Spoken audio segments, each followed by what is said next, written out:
Next question, the lady over here.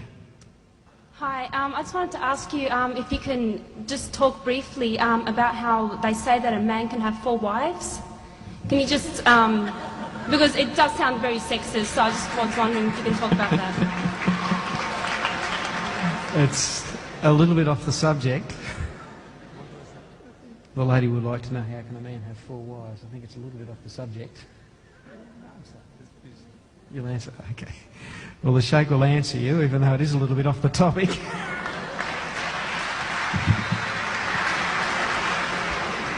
Now, this is the pet question.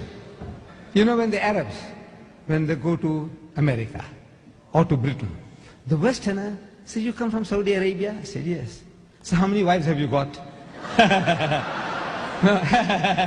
How many wives have you got?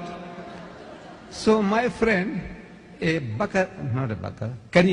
bin Laden, a young man, he says, you see, when he goes to America, when the Americans pose this question to him, he says, look, I got only 1 wife. But this is a solution to your problem. This polygamy is a solution to your problem. You see, sir, you have a problem. You have in your country 7.8 million more women than men. If every man in America got married, there will be still 7.8 million women who will not be able to get husbands. And we know every man will never marry. Man gets cold feet for so many reasons. You know that? I meet a young man. How old are you? He says, 35. Are you married? He says, no. I said, what's wrong with you? What's wrong with you? Do you need a doctor? Shall I take you to the doctor to find out? You know? What's wrong with you? Come on. I said, there is a friend of ours. You know, he's got a daughter, good looking, well educated, good family. Come. He's right. He's right. I take him along, and when it comes to the crunch, he finds some excuse to back out. He knows the reason. He won't tell me. That maybe at the back of his mind, he won't make the grade, man. You know, he has done so many abuses, he's finished. That guy, so he finds excuse for not doing that. Man gets cold feet for so many reasons. But women, you know, somebody to give them protection. They don't mind a husband. They don't mind a husband. Even if they're frigid, they're cold. They don't mind somebody to give them protection. I'm telling you, this is the psychology of women. But we know every man will not get it. Even if every man got married, there will be 7.8 million women without husbands in America. And of the manpower they have there are 25 million sodomites. You call them gays. Another 25 million women can't get husbands.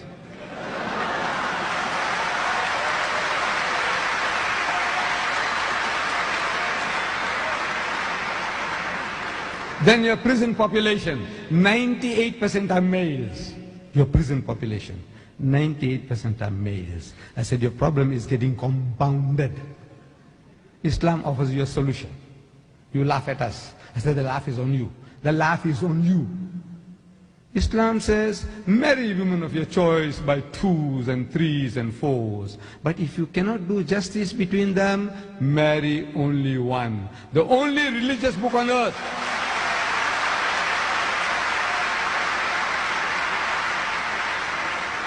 The only religious book on earth which has the statement, marry only one, is the Quran. There is no other book, religious book on earth which has such a statement. The Quran says, marry only one, if you can't do justice. Thank you very much. Last 2 questions. The lady over here. I've been told that women in Islam wear a veil because in this way men will treat them respectfully. But I see the veil as a form of oppression, because why should they have to cover themselves because of the weakness of men? Shouldn't they be treated with respect regardless? Could you please explain the veil, and did Mary have to wear a veil?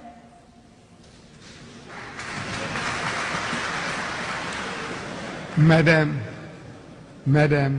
your Bible says, your holy Bible says, you know, Paul is telling you that the woman must cover her head, that the woman who doesn't cover her, shave off her hairs. Your Bible says that.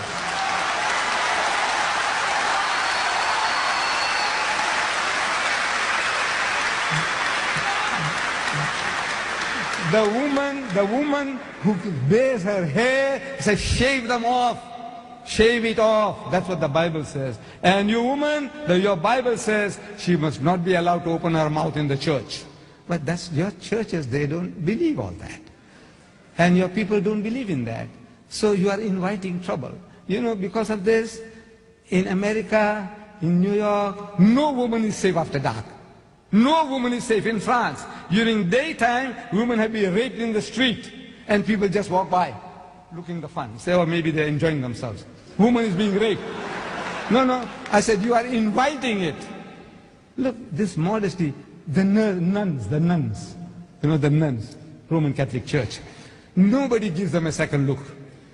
If Mary, the mother of Jesus, came along, you won't give her a second look. But my dear sisters, those women on your Gold Coast at Scarborough and all that with bikinis and tangas and G-strings, look, see.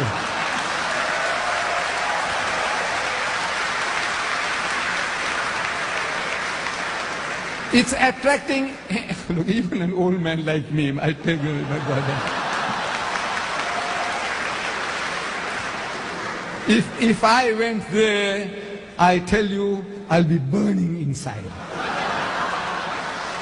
I'm telling you, look, this is the nature of man. God made us like that. The thing that allures man more than anything on earthly existence is woman. Do you know that? I don't know. The Quran says, زُيِّنَ لِلنَّاسِ حُبُّ الشَّهْوَاتِ مِنَ النِّسَاءِ. Fear in the sight of men is the love of things they covet. Number one, مِنَ النِّسَاءِ, women. وَالْبَنِينَ, then sons. You know, I've got 11 sons. I can make my own football team. You know you know, it makes me feel proud. I've got 11 sons, you know, my own football team, my own cricket team. وَالْبَنِينَ. And number three, وَالْقَنَاطِرِ الْمُقَنْطَرَةِ مِنَ الذَّهَبِ وَالْفِضَّةِ, and hoarded heaps of gold and silver, and wealthy land, and horses branded for excellence, and all this. This is the list that is given in the Quran. Number one, women. The Quran says, the thing that allures man most on this earthly existence is woman. And I'm telling my Western friends that I don't have to prove that to you. I don't have to convince you. I said, you see, in my country, in Durban, city of Durban, I think we'll end with this. Okay? We'll end with this. In the city of Durban, there is a firm called Lucian Motors. They sell second-hand trucks. You know, lorries, trucks. We call them trucks here too? Trucks, we call them trucks. And on the trucks that they advertise, there's a woman in the bikini on top of the truck. Then G Knots, they sell farm implements. And on the tractors that they advertise, there's a woman in the bikini on top of the tractor. I'm asking these Westerners, I said, what has a woman in the bikini got to do with a second-hand truck or with a tractor? Except the man. You see, the woman is being dangled, so he'll read the advert. And BMW, I don't know, you have BMWs here. It's a motor car supposed to be a little better than the Mercedes-Benz. I'm not in the market for it. You see, I started with the Volkswagen Beetle. I did 120,000 miles, and I had to change for another Beetle, and another Beetle, and another Beetle. Then they stopped making the Beetle. You know, the Volkswagen Beetle. They started the Golf. So I had to buy Golf number 1, Golf number 2. I'm still not in the market for a BMW. But I am forced to read this advert. In my newspaper, I see a BMW motor car. And with a woman in the skimpiest of bikini, what you call the tanga, you know, the G-string. She's standing in front of the motor car. And it's written at the bottom, test drive her now.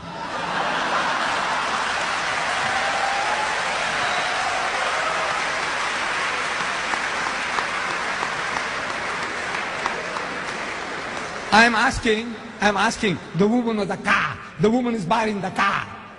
And the her is underlined. Test drive her now. I said, look, this is what you're leading yourself to. This is the Westerner. He sells his mother, his wife, his daughter. His wife is a star. And she's being mangled on the screen, simulating rape. And they enjoy it. You enjoy your wife being simulated. It's not real rape, but you know it's simulated. You can see everything about it. She's being raped, your mother, your wife, your daughter, and you enjoy your wife is a star. So sick. Now, alhamdulillah, praise be to God, we haven't come to that sickness yet, we Muslims. We try to keep away from it. This is your pleasure, your privilege. We have no right to force you. But we say, you are playing with fire, my child, and you're going to pay the price. You're paying the price now, and you will pay the price.